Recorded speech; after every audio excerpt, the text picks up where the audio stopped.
ధనుర్మాస వ్రతంలో ఫస్ట్ పాసురం అండి ఇది.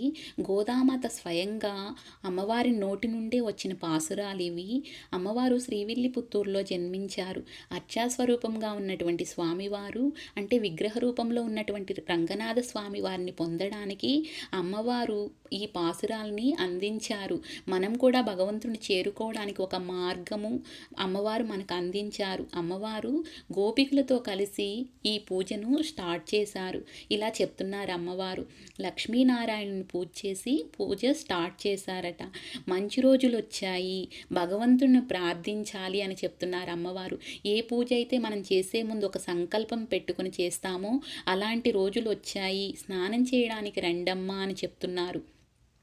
సూర్యోదయం కంటే ముందే ఈ వ్రతం చేసుకోవాలి.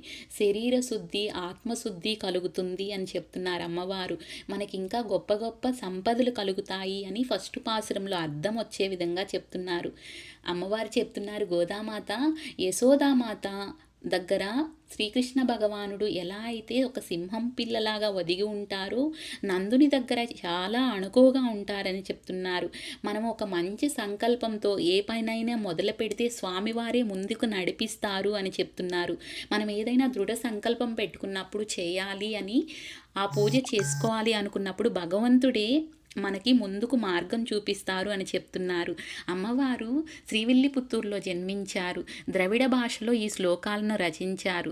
సో ఇవి మనం తమిళ్లో ఎలా చెప్పారంటే అమ్మవారు மார்கழித்திங்கள் மதி நிறைந்த நன்னாளால் நீராடப் போதுவீர் போதுமினோ நேரிஜையீர் சீர்மல்கும் ஆயிப்பாடி செல்வ சிறுமீர்காள் கூர்வேல் கொடுந்த ஜலன் நந்தகோபன் குமரன் ஏராரந்த கண்ணி யசோதை இளம் சிங்கம் கார்மேனி செங்கண் கதிர் மதியம்போள் முகத்தான் நாராயணனே நமக்கே பறை தருவான் பாரோர் புகஜப்படிந்து ఏలోరెంబావాయ్. ఇలా అమ్మవారు పాసురాలను మనకు అందించారు. భగవంతుని చేరుకునే ఒక మార్గాన్ని మనకి చూపించారు.